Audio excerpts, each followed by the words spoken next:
Welcome to the Secret Traditions podcast, where ancient wisdom meets modern minds. All right, so we've made it to our final deep dive into Jung's Seven Sermons to the Dead. It has been quite a journey. It really has. Through the pleroma facing devils and dancing with the Braxis, quite the experience. Jung covered so much in just these 7 sermons, and we're not even done yet. These last 2 are where he really brings it all home. Like, what does this cosmic landscape mean for us, humans, for you? Yeah, and that's what I find so fascinating about the sermons, is they start out so vast, almost abstract, and then they zoom in, to the individual experience, that inner world. Right. And in Sermon 6, Jung does that through some pretty vivid imagery. Yeah. The serpent and the white bird. I have to admit, when I first read this, I was like, okay, Jung, where are you going with this?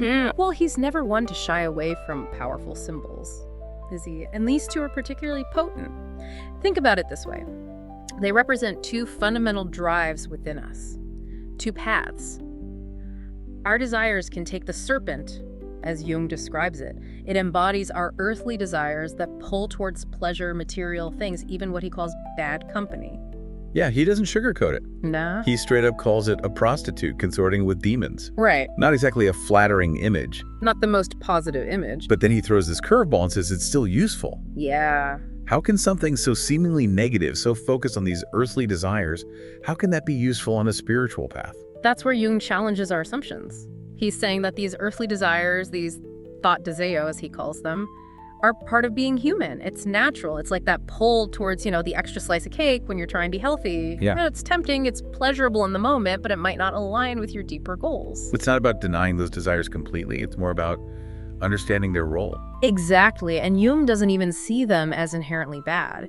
He even says they push us to confront our shadow side, which is essential for growth. Right. It's like without experiencing the pull of the serpent, we won't even recognize the existence of the white bird, or deseo pensamento. Ah, the white bird. Yes. Now that's a different image altogether. Completely different. So that represents our higher aspirations. Yes. That yearning for connection to something bigger than ourselves. Yeah. That's the soul-seeking knowledge. He's seeking connection with what Jung calls those who have gone before. Those who have achieved a higher level of consciousness.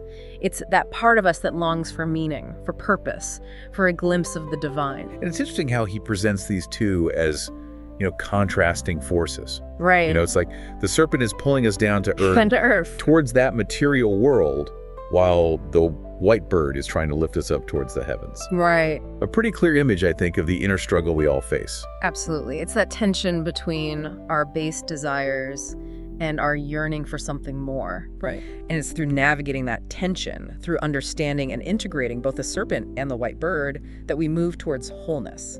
So it's not about getting rid of one or the other, but finding that balance. That balance. A way to honor both aspects of our being. Precisely. And Jung believed that this process, this dance between the serpent and the white bird, is essential for individuation, for becoming who we truly are meant to be. Which, if I remember correctly, that's a big theme in Jung's work, this idea of individuation, of becoming a whole integrated self. And he touches on it again in Sermon 7, right? But this time he shifts the focus from this internal struggle to a much broader perspective, this idea of man as a portal. Yes. What did you look at that? It's one of those Jungian concepts that really stretches your imagination. He's essentially saying that we as humans, we are a kind of bridge between the vastness of the cosmos and the depths of our inner world. Okay, now unpack that a little for me. What does it actually mean to be a portal? Imagine it this way. Think of the universe with all its galaxies and stars as this vast ocean of energy. Okay. And then think of our inner world, our thoughts, emotions, dreams, as a smaller body of water, like a lake. Right. Jung is suggesting that we're the channel that connects these 2, the point where these cosmic forces flow into and through us. So we're not just passive recipients of these cosmic energies. Right. But active participants in how they manifest. Exactly. In our lives. And that's a lot of responsibility. It is. It means that we have the capacity to shape how these forces play out within us and, to some extent, in the world around us. Okay, I'm starting to get it. But if we're all portals, right, how do we differentiate ourselves? I mean, aren't we all just channeling the same cosmic energy? That's where Jung introduces another powerful image, the lone star. Yes, this is where it gets really interesting. Tell us about the lone star. Jung says that each of us in the vastness of space has a single star that represents our own personal God. It's like a unique spark of divinity that resides within each and every one of us. So it's not about conforming to some external idea of God, but discovering that divine spark within ourselves. Precisely. And this is where the concept of individuation comes back into play. It's about embracing that unique star, that individual path to connecting with the divine, rather than trying to fit into someone else's mold. It's such a powerful image to think that even in this vast expanse of the universe, each of us has our own unique star, our own unique connection to the divine. It's a beautiful thought. It makes you feel incredibly small and incredibly significant at the same time. It's a beautiful paradox, isn't it? And it speaks to the power and the potential that resides within each individual. And it seems to suggest that maybe, just maybe, the journey isn't about finding God out there in the cosmos, but recognizing the God within.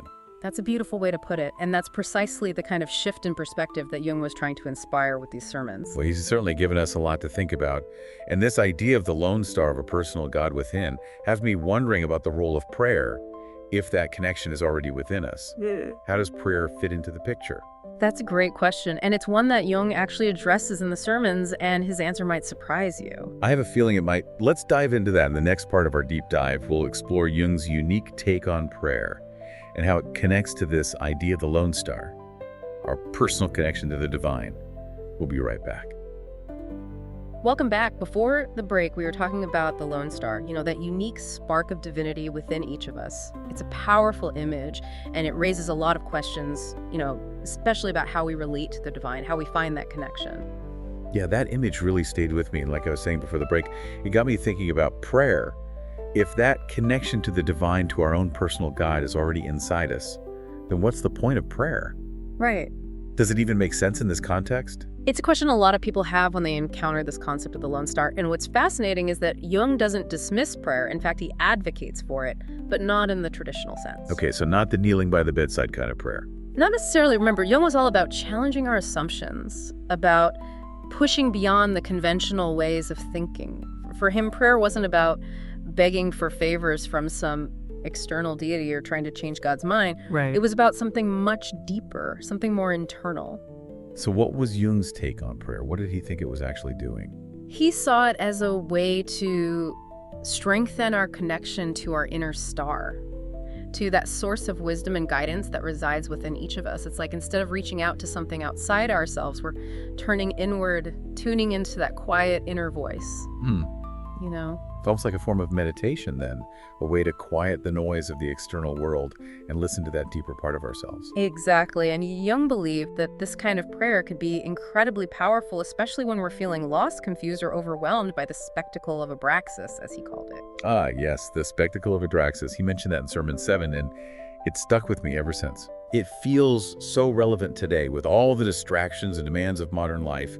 It's easy to get caught up in the external world and lose touch with that inner spark, that connection to our lone star. It is, and that's where Jung's idea of prayer becomes so important. It's a way to reclaim that connection, to remind ourselves that even amidst the chaos and the noise, that inner source of wisdom and strength is always there. So it's not about asking for things. No. It's more about cultivating a relationship with that inner divinity, that personal God that resides within each of us. Beautifully put, and that's where Jung's concept of differentiation comes in. Remember how we talked about it in the context of the serpent and the white bird? Yeah, it was about recognizing and honoring both aspects of our being, rather than trying to suppress one or the other. Exactly, and Jung believed that prayer could help us differentiate between the voice of our ego, which is often driven by fear and desire, and the voice of the self, which is that deeper, more authentic part of ourselves, that lone star within. So it's about learning to discern between those two voices, to recognize which one is guiding us. Precisely, it's about developing that inner awareness, that capacity to listen to that still small voice within. And that's not always easy, especially in a world that's constantly bombarding us with messages and demands. It takes practice, it takes intention, it takes a willingness to turn inward and listen deeply. It sounds like a pretty radical approach to prayer, especially compared to the more traditional views. It is, but it's also incredibly empowering because it puts the power back in our own hands. It's saying that we don't have to rely on some external authority for guidance or solace. We have everything we need within ourselves. I love that it really aligns with Jung's emphasis on individuation, on finding our own unique path. But it also raises a question for me: if we're all portals channeling this cosmic energy, if we all have this lone star within, then how do we navigate the world? How do we make choices? How do we act in a way that honors both our individuality and our connection to something bigger than ourselves? That's a great question, and it's one that Jung explored in depth in his later work. And I think to understand his answer, we need to delve a little deeper into one of his most important concepts, individuation. Let's do it. Individuation is a word we've thrown around a lot in these deep dives. Yeah. But I think it's worth unpacking it a bit more to really understand what Jung meant by it and how it relates to everything we've been discussing about the lone star, the serpent, and the white bird, the concept of man as a portal. Absolutely. It's a central concept in Jungian psychology, and it's key to understanding his vision of human potential and spiritual growth. And in a way, you could say that these sermons, with their focus on the inner world, on the interplay of the soul gods and demons, lay the groundwork for his later work on individuation. Okay, so let's dig into that in the next part of our deep dive. We'll explore the concept of individuation and how it connects to everything we've been discussing about the lone star, the serpent, and the white bird. The concept of man as a portal. Okay, so we're back and ready to tackle one of Jung's most fascinating and, I'll admit, sometimes perplexing concepts, individuation. Yeah. It's a word that gets thrown around a lot. It does. But what does it actually mean, especially in the context of these sermons? Right, it's true. Individuation can sound a bit like a buzzword, but for Jung, it was a profound process, a lifelong journey of becoming who you truly are meant to be.